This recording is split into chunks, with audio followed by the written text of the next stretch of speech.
Քույրեր եւ եղբայրներ,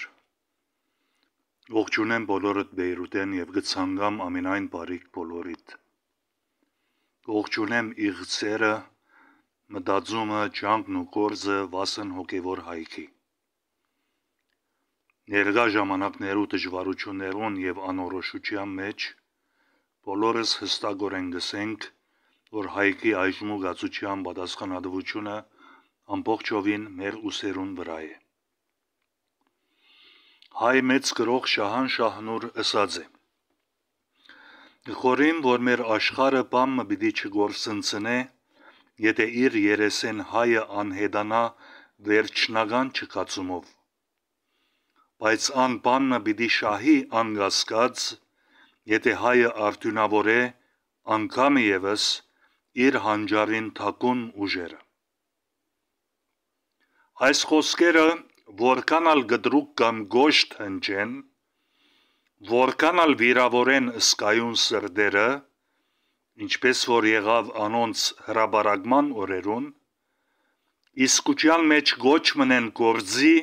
վասն նորակույն թրիչքիմը։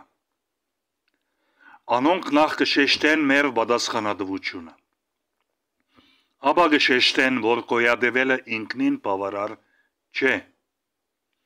Մեր վարդականությունն է ոչ միայն պահել ու պաշտպանել, այլ նաև ստեղծել ու ներշնչել։ Աշխարհի բազմաթիվ արժանավոր մարդիկ դիտել տված են,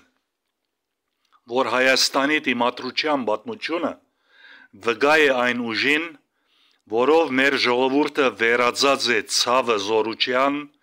եւ մեկուսացումը նորարարության։ Բայց մեր ցկտումները պետք է անցնին ասկային հբարտութենեն անտին։ Մենք համաշխարհային ընտանիքի անդամ ենք։ Հոգևոր հայքի ծնունդը կնշանակե դալիք ունենալ ամբողջ մարդկության, գաղափարներով, արվեստով, մշակույթով, անվտանգությամբ ու մարդկային համերաշխությամբ։ Եկեք այս մարտահրավերը ընդունենք քաջությամբ եւ հանձնառությամբ։ Հայաստանի ապագան մեր ձեռքերու մեջն է եւ մեր միացյալ ջիքերով գրնանք իսկապես լուսավորել մեր երկիրը։ Շնորհակալություն։